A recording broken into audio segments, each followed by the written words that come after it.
Bonjour à tous, nous sommes très heureux de vous retrouver pour ce webinaire. La session va démarrer d'ici quelques instants. On va attendre quelques secondes, le temps que l'ensemble des participants puissent se connecter. N'hésitez pas à utiliser l'onglet chat pour nous indiquer si vous avez des problèmes de son, de connexion, etc. Et on vous accompagnera pour que vous ayez la meilleure connexion possible.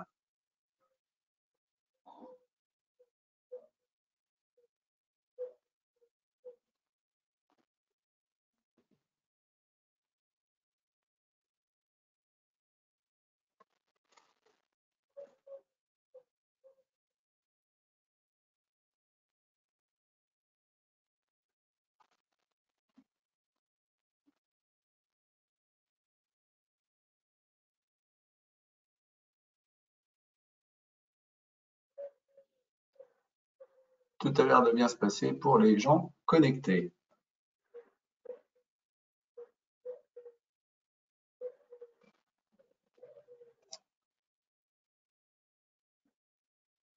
Très bien, on va pouvoir démarrer. Alors tout d'abord, bienvenue et merci à toutes et à tous pour votre présence à ce webinaire organisé par Menlog dans le cadre du Club Commerce by Menlog. Avant de démarrer et d'entrer dans le vif du sujet, un petit point logistique. Pour poser vos questions, vous en avez la possibilité de le faire via l'onglet questions de l'interface qui va apparaître à votre écran. Voilà. N'hésitez donc pas à nous interroger tout au long de la session. À chaque fin de partie, nous consacrerons un moment pour y répondre.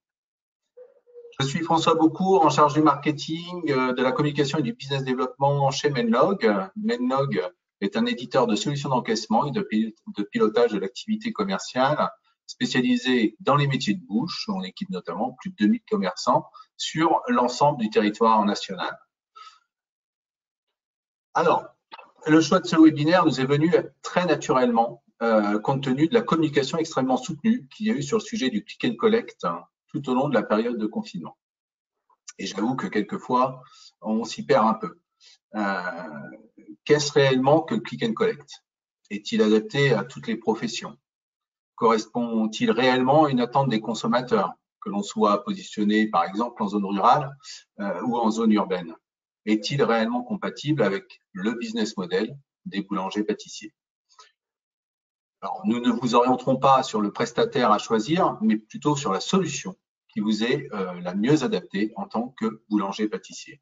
Pour cela, nous sommes entourés de deux experts, Francky Stadelman et Thierry Hébert. Je vais maintenant leur laisser la parole pour se présenter à tour de rôle. Francky, on peut commencer par toi si tu veux bien. Bien, merci beaucoup. Bonjour à toutes et à tous, merci de votre présence sur ce webinaire. Merci également au Club Commerce et à Menlog pour nous permettre cet échange autour du click and collect en boulangerie. Personnellement, j'anime un groupement d'intérêt économique donc dans l'ouest de la France pour 5 moulins associés et également un moulin de la région parisienne. La démarche s'appelle ABC Artisans Boulangers Convaincus à destination donc des artisans boulangers. Le GIE a pour vocation d'apporter diagnostic, conseils et recherche de solutions dans l'exploitation quotidienne des boulangers. Thierry. Bonjour à tous, je suis ravi d'être parmi vous aujourd'hui. Après avoir dirigé Axian Meunerie, un groupe important de meuneries, actionnaire important également de Banette, j'ai développé un petit réseau de boulangeries appelé Atelier Banette dans le nord et le sud de la France, avec pour but, en partenariat avec Banette, de créer un nouveau format de boulangerie en testant et en utilisant toutes les innovations que nous pouvons trouver sur le marché, dont le click and collect. Merci beaucoup à vous deux d'être là. On va pouvoir donc entamer les trois thèmes autour du sujet du click and collect en boulangerie-pâtisserie. Le premier thème sera le retour d'expérience sur le click and collect. Le second, le click and collect est-il compatible avec votre clientèle, avec votre fonctionnement?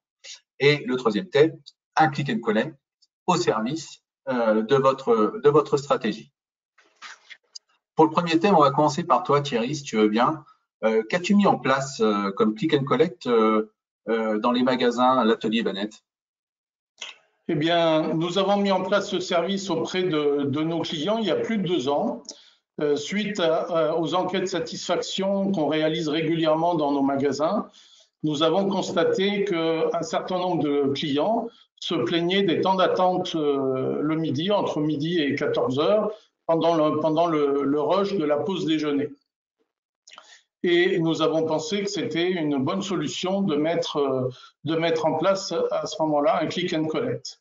Cela a été un gros travail de préparation, aussi bien pour Menlog, puisque techniquement, c'était un service qui n'existait pas chez Menlog, et nous souhaitions que ce service soit parfaitement transparent pour le personnel de la boulangerie. Donc, il y a eu à peu près 3 mois de travail pour mettre ce service en place et c'est complètement intégré aujourd'hui aux caisses. Nous avons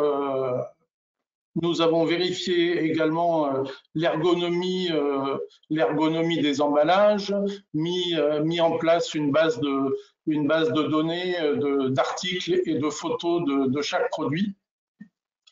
Nous avons également installé un comptoir et une armoire froid dédiée au click and collect, la mise en place d'une signalétique spécifique dans le point de vente, l'installation des outils de communication dans le laboratoire de fabrication.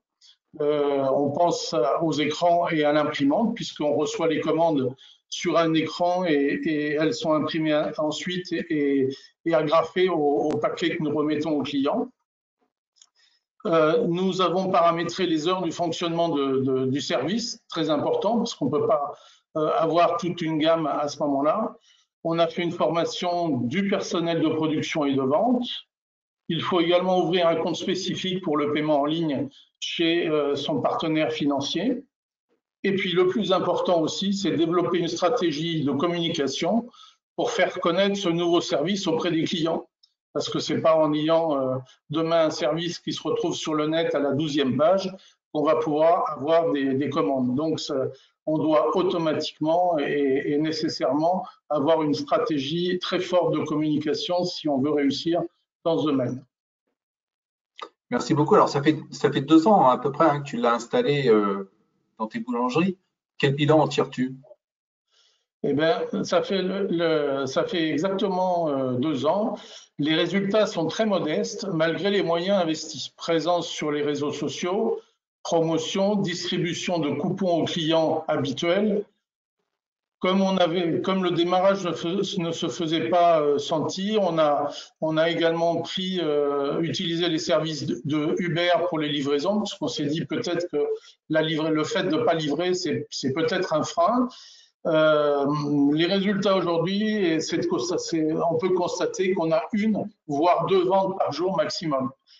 Nous pensions que pendant la période de confinement, les ventes augmenteraient à travers ce service, mais ça n'a pas été le cas, on n'a pas eu de progression non plus.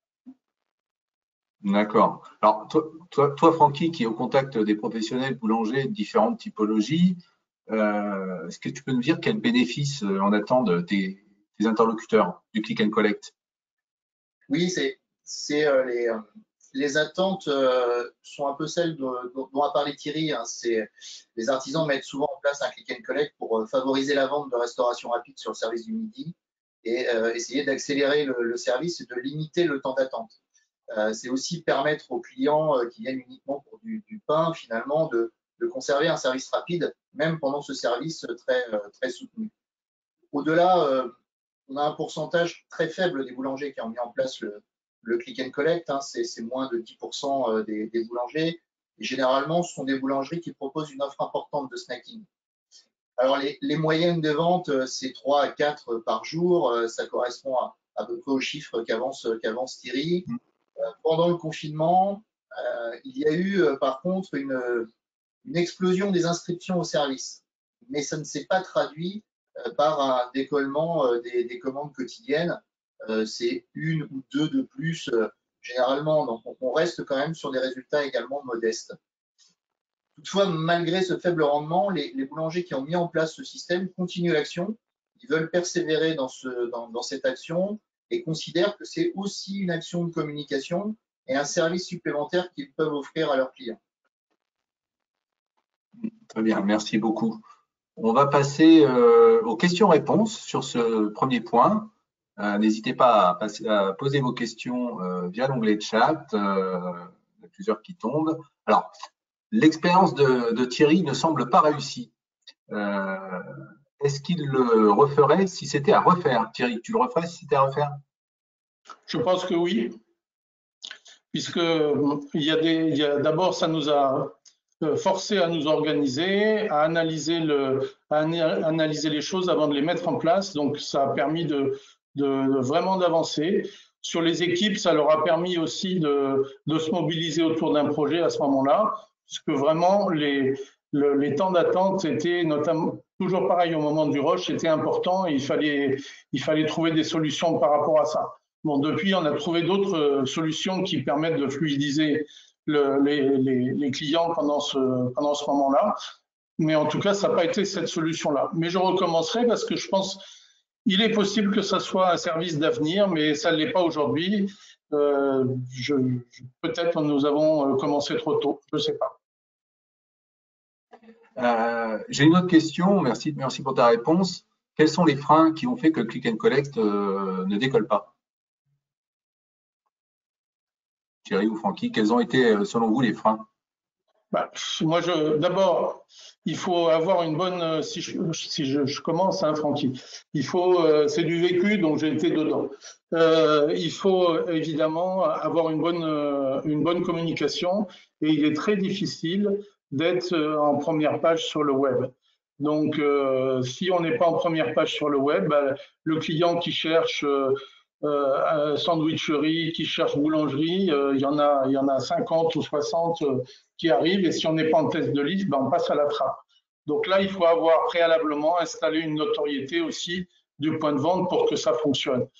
Il y a eu aussi un frein, et on l'a constaté, c'est qu'au bout sur 10 connexions, on a 7 connexions qui s'arrêtent avant la saisie de la carte bleue ou de la carte de paiement.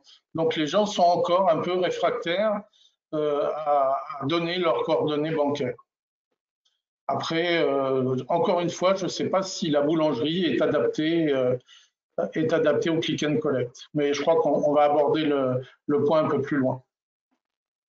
Ouais, justement, donc il y a quelqu'un qui rebondit sur cette question. Donc toi, le paiement, il est bien en ligne. Tu es bien sur un paiement en ligne parce que les gens demandent si, pour Thierry, le paiement est-il en ligne ou en boutique. Donc tu nous confirmes que ton paiement. En ligne. Le client ne doit absolument pas attendre. Comme je l'ai dit, on a mis en place un comptoir dédié à ces clients-là. On a mis une vitrine de froid pour pouvoir stocker leurs commandes.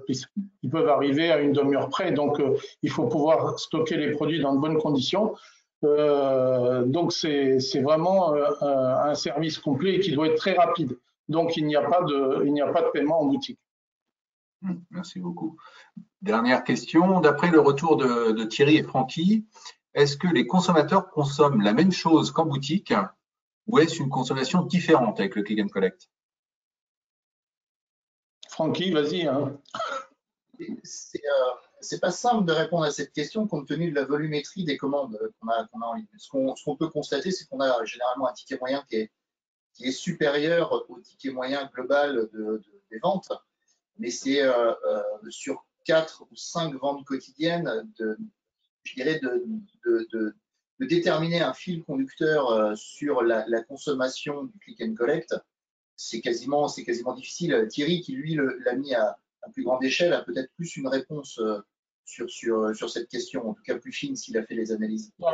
Alors moi la réponse, elle est claire, c'est exactement la même chose. C'est-à-dire c'est souvent des formules pour le déjeuner. Et on a eu, je crois, 2 commandes de pâtisserie un dimanche après-midi. Mais sinon, c'était essentiellement des formules sur le déjeuner. Alors après, tout dépend aussi de la gamme que l'on souhaite mettre sur le net. On ne peut pas mettre toute la gamme, et on y viendra peut-être après aussi. Il faut bien choisir les produits qu'on est susceptible de mettre. Merci beaucoup. On a beaucoup de questions qui tombent, qui concernent aussi les points suivants. Dans tous les cas, on reviendra dessus, on va avancer sur les différents thèmes et on reviendra, ne vous inquiétez pas, sur l'ensemble des questions que vous posez. Donc, le thème 2, le Click and Collect, est-il compatible avec votre clientèle et votre fonctionnement? Alors, je propose de voir les choses en deux parties. La première, parler des clients et ensuite parler des boulangers-pâtissiers. Donc, pour les consommateurs, peut-être que la première question qu'on doit se poser, c'est les consommateurs sont-ils en demande simplement du click and collect? Et si oui, quelles sont leurs attentes? Thierry, selon toi, qu'est-ce que selon toi, il y a une réelle demande des consommateurs? Bon, nous, d'abord, on a raisonné par rapport à la problématique du temps d'attente. Donc, on pensait que c'était une solution pour le réduire et on pensait que le consommateur était demandeur de ça. Il était surtout demandeur d'attendre le moins longtemps possible. Donc, il y a d'autres façons de prendre en charge l'attente du client, mais en tout cas, ça n'a pas été un succès par rapport à ça. Comme je l'ai dit, 7 connexions sur 10 ont été interrompues. À chaque fois qu'on a fait des enquêtes clients, ce thème de click and collect n'est jamais ressorti. Autant le drive est sorti à plusieurs reprises, autant le click and collect n'a pas été une demande spécifique des clients. Je ne sais pas si c'est une mode en ce moment, mais quand je dis mode, c'est même péjoratif parce que c'est une conséquence de la crise, donc on ne peut pas appeler ça une mode, ou si c'est un réel besoin qui existe. Chez les restaurateurs, Jira a fait une étude récemment et a pu constater que les restaurateurs qui sont lancés dans le click and collect ont fait entre 1 et 2 ventes par jour dans le premier mois de confinement. On ne peut pas dire que ça soit un succès. Sur le deuxième mois et les semaines qui ont suivi, il y a eu un démarrage un peu plus important, surtout dans les villes de taille moyenne, chez des restaurateurs bien connus de la ville, notamment des restaurateurs étoilés, et sur des préparations et des plats plutôt élaborés pour changer un petit peu de la routine de la maison, des plats préparés à domicile. Je ne sais pas si les restaurateurs, d'ailleurs, continueront, ceux qui ont réussi ou ceux qui ont un peu mieux marché que les autres. Je ne sais pas si, après cette crise, ils continueront le même service de click and collect. En plus, on ne peut vraiment pas se comparer avec les restaurateurs. Nous sommes avant tout des boulangers et ce n'est pas notre premier métier. On sait que certains boulangers pâtissiers ont des grosses activités de snacking et de restauration rapide, mais dès qu'on commence à faire des plats élaborés, ça demande des investissements plus importants, des professionnels de qualité, et donc c'est quand même, ça nous éloigne un petit peu de notre métier de boulanger. Par contre, effectivement, ça donne une bonne image de l'entreprise, notamment auprès des clients les plus jeunes. Voilà ce que je peux dire. Merci beaucoup. Alors, Francky, peut-on leur offrir un nouveau service, finalement, que le service existant dans les boulangeries-pâtisseries aujourd'hui, à nos consommateurs, avec le click and collect?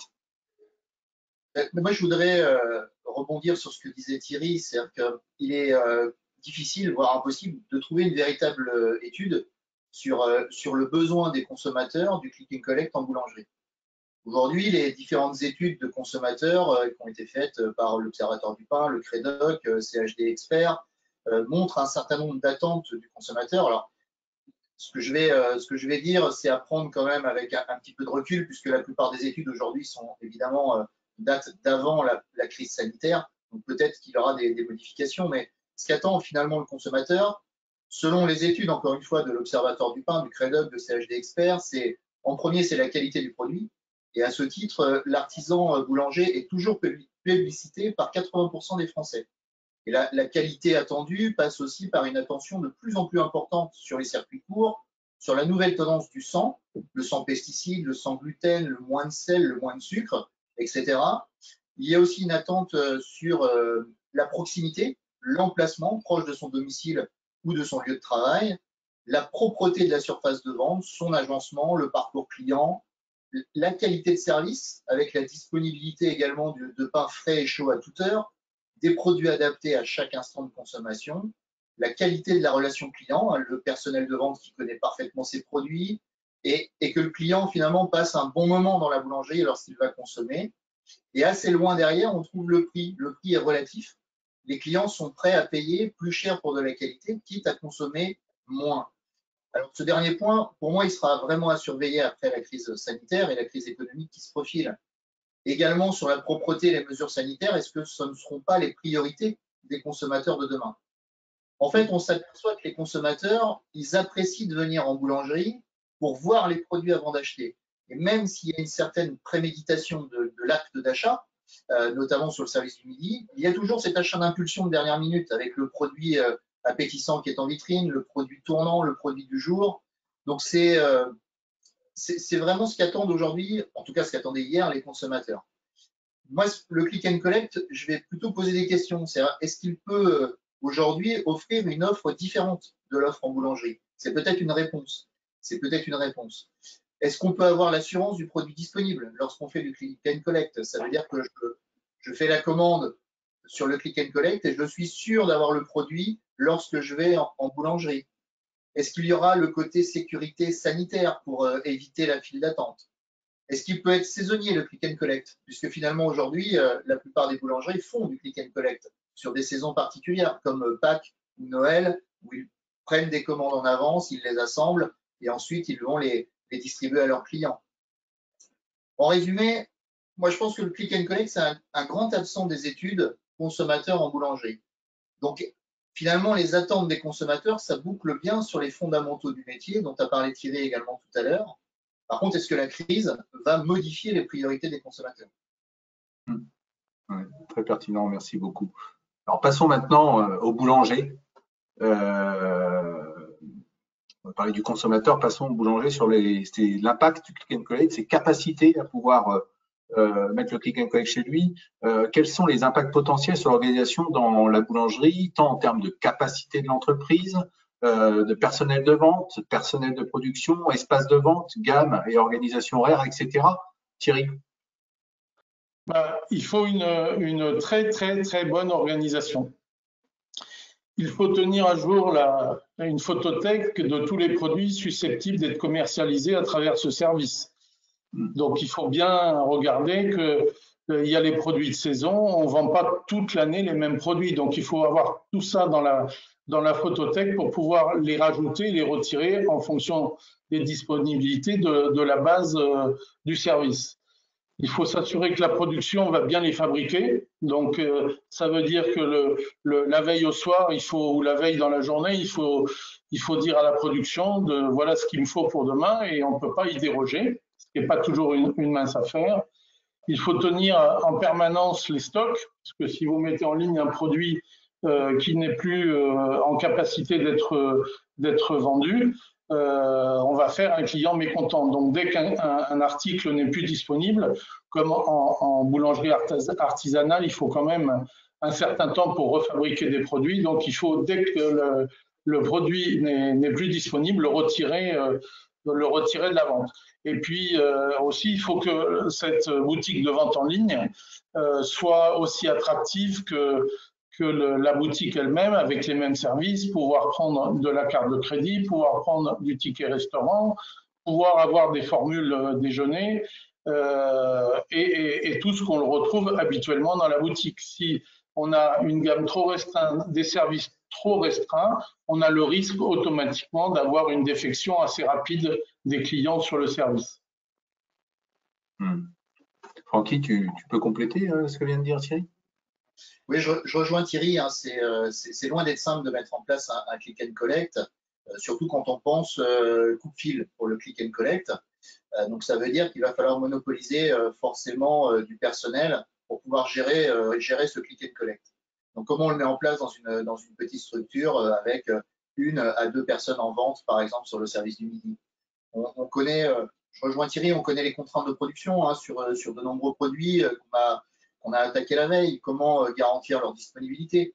Est-ce qu'on peut vraiment faire du click and collect avec la même flexibilité des restaurateurs, c'est-à-dire la commande dans la demi-heure ou dans l'heure qui précède la venue en boulangerie, ou encore dans les chaînes avec une large gamme de produits précuits ou surgelés? C'est vraiment des questions qu'il faut se poser. Il y a donc des contraintes sur le click and collect tel qu'on le pense aujourd'hui dans un fonctionnement de boulangerie.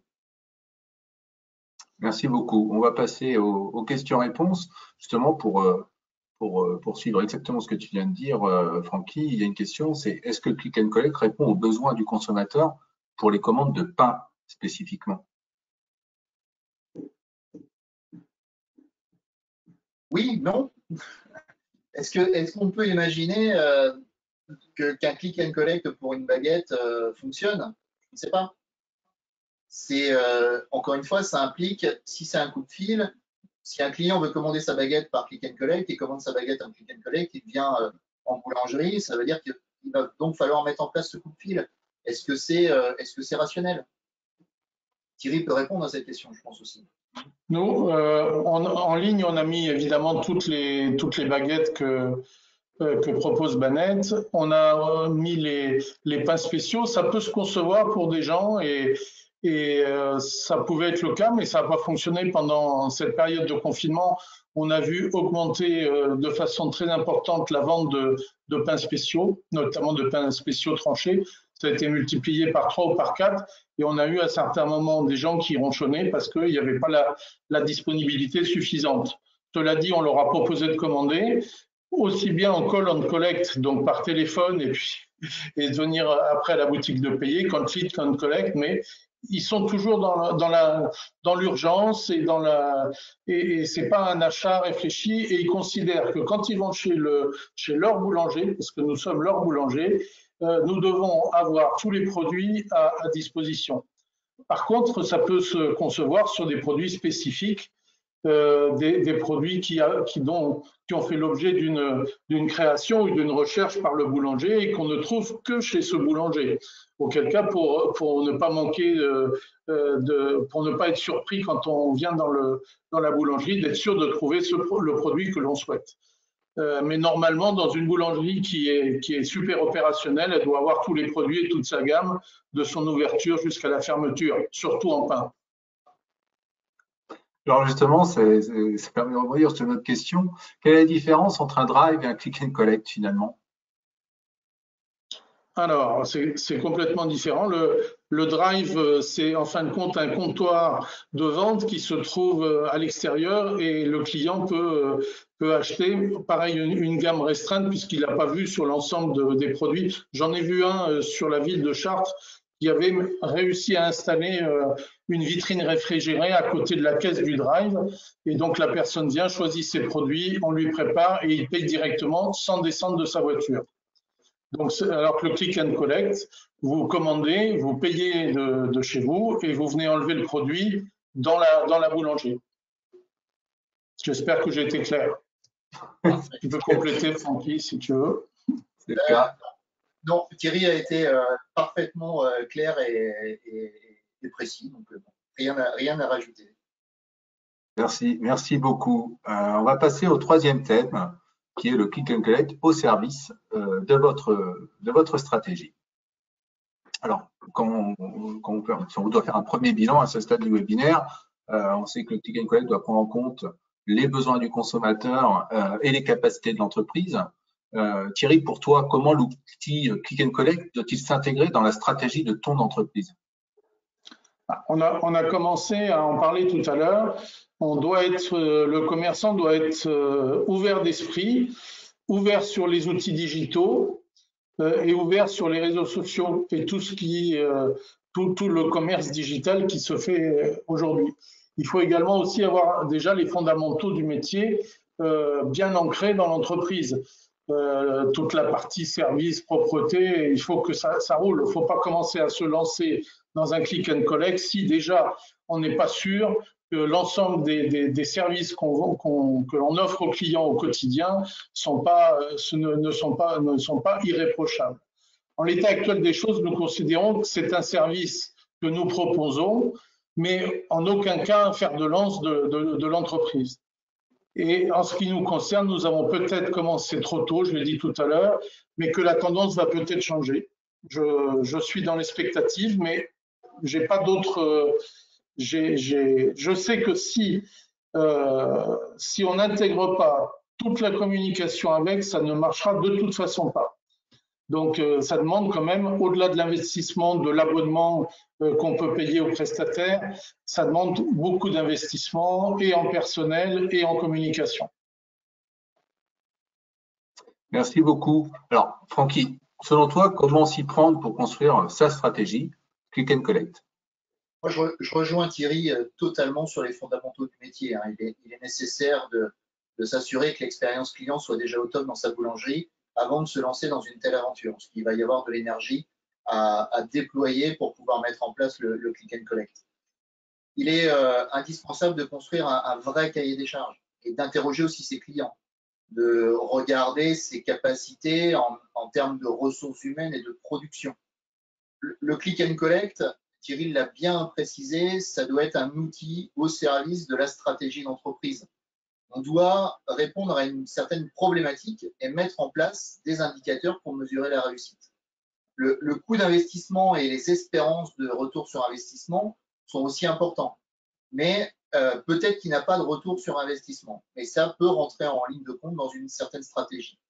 La mise en place du click and collect, comme Thierry, ça nécessite d'avoir une politique de communication digitale en amont qui est déjà bien maîtrisée, avec une activité conséquente sur les réseaux sociaux. C'est un outil digital.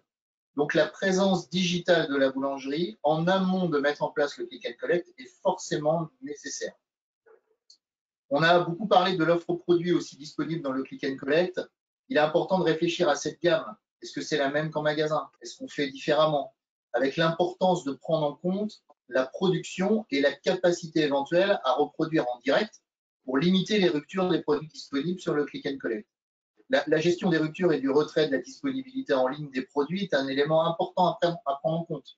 Qui va le faire? Quand est-ce que je vais le faire? Est-ce que je vais avoir les moyens humains suffisants? Thierry parlait aussi de la photothèque, c'est-à-dire qu'un click and collect, si demain j'ai envie de mettre un produit du jour, comment est-ce que je le mets en place dans le click and collect pour ne pas frustrer un client qui viendrait en boulangerie, qui ne l'aurait pas vu sur le click and collect et qui se dit tiens, j'aimerais bien ce produit-là supplémentaire. J'insiste particulièrement sur ce point, sur les photos, parce que on véhicule l'image de l'entreprise. Donc, on voit souvent des sites internet qui ne représentent pas du tout la qualité de l'entreprise. On a de belles entreprises, on fait un très joli métier, on fabrique de très beaux produits, et souvent, quand on va sur les sites, on voit des photos qui sont pas très alléchantes, et ça, c'est dramatique. Et quand on regarde ces produits-là, on a l'impression qu'on s'est débarrassé du problème. Or, c'est vraiment l'image de marque de l'entreprise. Donc, il faut le soigner. Il faut passer par un photographe professionnel. Et c'est l'appétence que vont avoir les clients par rapport à ces photos qui vont déclencher beaucoup plus vite son acte d'achat. Si on fait des éclairs au chocolat de la même façon que ceux qu'on trouve dans certains catalogues, vous voyez ce que je veux dire, eh bien, ça ne va pas être très attrayant. Merci Thierry. Francky, tu as d'autres points à compléter? Pas en tout cas pour construire la stratégie. Je pense qu'on a été assez complet. Il faut vraiment insister encore une fois sur l'énergie à déployer pour mettre en place. En tout cas, on l'a vu avec Thierry et son expérience, il a déployé beaucoup d'énergie. Il a mis finalement toute cette construction de stratégie et qu'en finalité, on est sur des résultats que Thierry estime modestes. Mais encore une fois, si c'est inscrit dans une stratégie globale, peut-être que c'est pas si modeste que ça et que ça rentre aussi, je dirais, au même titre qu'une communication, un 4x3, des tracts, une communication dans la presse quotidienne. Voilà, c'est un autre média aujourd'hui, c'est un autre moyen. Il faut mettre en rapport, encore une fois, cet investissement et le souhait de vouloir aller là-dessus.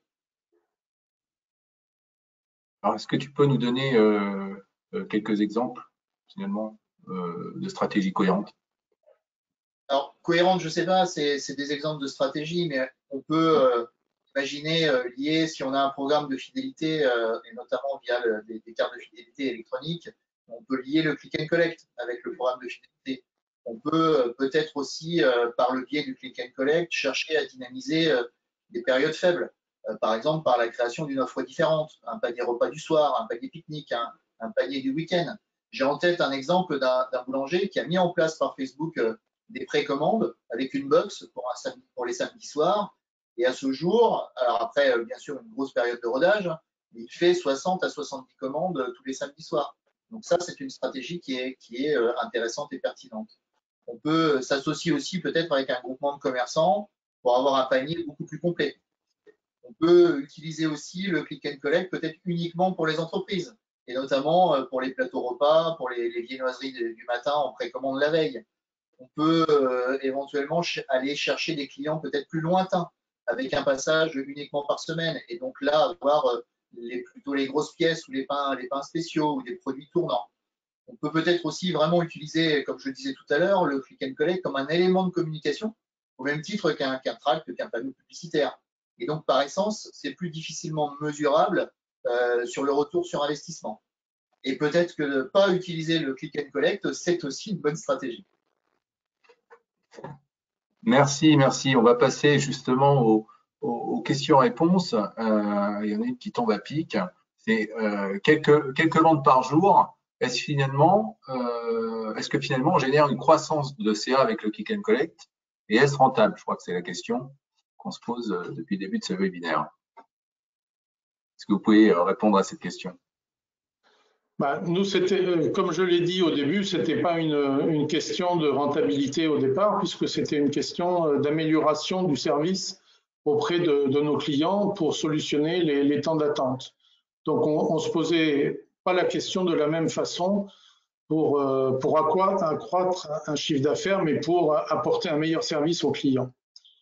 Comme on l'a dit aussi, c'est une solution pour mieux communiquer, davantage communiquer, mieux présenter les produits aux clients qui vont visiter le site. Donner une image aussi pour la population de plus jeunes, une image plus dynamique de l'entreprise et de la boulangerie artisanale qui, des fois, peut donner une image poussiéreuse alors qu'elle a des outils parfaitement adaptés pour fonctionner comme n'importe quel commerce comme n'importe quel commerce du retail. Donc, faut vraiment pas dire j'investis 400 € et je fais 1000 € de chiffre d'affaires à côté par mois. Non, on ne l'a pas vu de cette façon-là. Alors, on a une deuxième question pour toi, Thierry. Donc, si on comprend bien, le click and collect en est encore qu'au début. Ça ne fonctionne pas terrible, mais c'est de l'image et il faut le préserver. Alors, Thierry, est-ce que tu comptes arrêter ou limiter ou plutôt développer le click and collect chez toi? D'abord, on ne l'a pas arrêté, donc on a été tenace pendant plus de 2 ans. Je pense qu'il faut qu'on le revoie entièrement et qu'on voit comment on peut le développer peut-être d'une autre façon. Ça n'a pas été la priorité puisqu'on a réussi à résoudre nos problèmes d'attente. Les files d'attente sont maintenant réduites à maximum 4 ou 5 minutes, donc c'est acceptable pour les clients. Mais c'est quelque chose qu'il faut regarder et qu'il ne faut pas abandonner. Ça, j'en suis persuadé. Il y a plein de. Si on regarde les monnayeurs, au début, il y a 8 ans, quand on a commencé à travailler avec Menlog, on nous disait mais vous êtes fous de vouloir des monnayeurs, ça sert à rien, ça va disparaître. Et puis aujourd'hui, on voit qu'on est en plein et au cœur de la problématique et on s'aperçoit que énormément de points de vente ont des monnayeurs et ça fait dans certains cas et dans le contexte actuel vraiment la différence. C'est clair. Dernière question. Quelle vision avez-vous par rapport au service Shop intégré à Facebook et Instagram? C'est un service proposé par Facebook et Insta. Est-ce que cela peut servir de click and collect ou peut-il être un complément? Alors, je maîtrise pas ce service, mais j'ai tendance à penser que ça peut être, je dirais, de mettre le pied à l'étrier, en tout cas d'essayer du click and collect. Facebook, c'est aujourd'hui un média qui est extrêmement important. Les dernières études montrent qu'il y a à peu près 60% aujourd'hui des boulangeries qui ont un compte Facebook. Alors, peut-être pas suffisamment bien utilisé, peut-être pas suffisamment, je dirais, animé de manière cohérente, mais néanmoins, c'est un média aujourd'hui qui est extrêmement important. Donc oui, pourquoi pas, ça peut être une bonne idée. Il y a d'autres plateformes aussi aujourd'hui qui se mettent en place, et notamment avec les CCI et les chambres de métiers, donc notamment Ma Ville, Mon Shopping. Certaines villes aujourd'hui en France sont adhérentes à ce système-là. C'est un système de click and collect on va dire, multi-commerce. Ça peut être je dirais une idée pour pouvoir tester son click and collect. Ce qu'il faut savoir, c'est qu'à partir du moment où on a quelque chose qui est, on va dire, déconnecté de sa caisse, en tout cas, ou de sa boulangerie, il faudra forcément avoir la vision et l'œil sur les commandes qui vont arriver par ce biais-là. Donc, il faudra se mettre aussi en ordre de bataille. Est-ce qu'il faut être collé à son téléphone en permanence dans la journée pour recevoir encore une fois ces commandes? Et je reste, moi, persuadé que le click and collect en boulangerie, c'est compliqué de faire le même aujourd'hui qu'en restauration, encore une fois, avec une commande dans la demi-heure ou dans l'heure qui précède la venue en boulangerie. Alors, on a eu beaucoup de questions aussi qui concernent les livraisons. Donc, je vais vous les poser. Thierry, tu as essayé Uber Eats. Oui.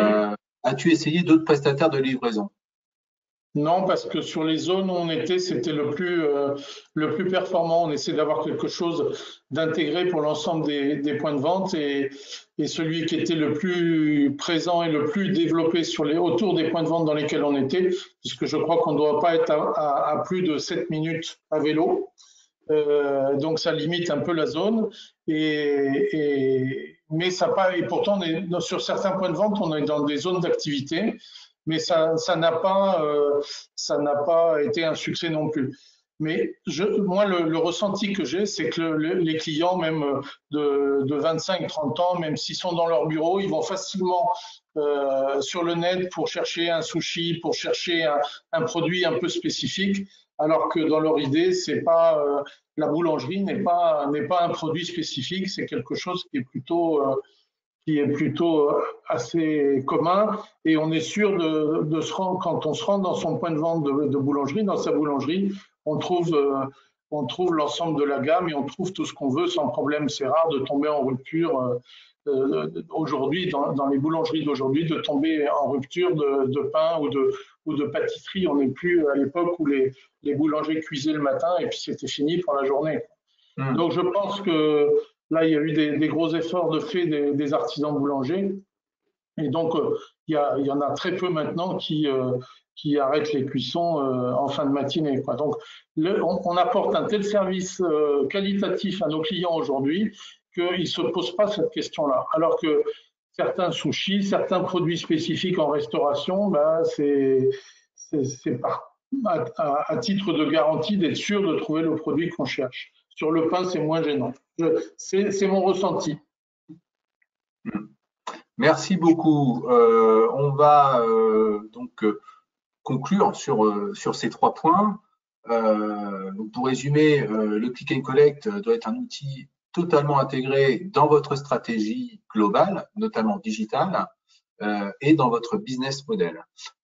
C'est que sur cette base qu'il pourra être un moteur dans votre croissance. L'heure tourne, on arrive à la fin de ce webinaire. Afin de conclure, je vais laisser le mot de la fin à chacun de nos 2 intervenants. Quelle idée principale, essentielle, retenez-vous de ce webinaire? Francky? Je pense que le click and collect ne peut se mettre en place que si les analyses des besoins et des objectifs sont faites. La politique digitale, on en a beaucoup parlé, c'est un point clé dans la réussite de la mise en place, mais aussi et surtout la propre conviction du boulanger à faire vivre et développer ce click and collect. Il est, je pense, nécessaire de déconnecter le click and collect du service du midi et du snacking. Peut-être qu'il faudra proposer dans l'avenir un click and collect moins souple que la restauration. Moi, j'ai la conviction profonde qu'un click and collect a sa place dans le métier de boulanger moderne. Mais comme le dit Thierry, est-ce que c'est trop tôt? Peut-être. Est-ce qu'il faut le faire maintenant? Peut-être. En tout cas, c'est important de respecter les fondamentaux du métier avant de faire du click and collect. Et moi, je voudrais conclure pour dire à Noël et à Pâques, dans toutes les boulangeries, il y a du click and collect et il est toujours très, très bien fait. C'est totalement vrai. Thierry, ta conclusion? Ce que je peux dire, c'est que jusqu'à présent, le Click and Collect a été un succès dans les chaînes de restauration rapide et pas dans la restauration traditionnelle dite artisanale. Nos boulangeries artisanales ne sont pas encore associées dans l'esprit du consommateur à ces chaînes de fast-food, ce qui explique peut-être le manque de résultats à ce jour, et c'est peut-être une bonne chose. Le client, en visitant nos boulangeries, recherche du contact, de l'accueil, du service et accepte encore d'être surpris par une offre à laquelle il n'avait pas pensé. Il faut bien évidemment rester en veille car cela peut changer. Merci, merci. Merci à tous pour votre participation. Nous vous enverrons l'enregistrement de ce webinaire ainsi que les liens et ressources utiles par email dès demain. Merci encore infiniment pour votre présence. Le Club Commerce by Mainlog reviendra vers vous très vite à l'occasion d'un prochain webinaire. Et on travaille en parallèle sur des contenus à vous mettre à disposition, percutants, actuels et adaptés.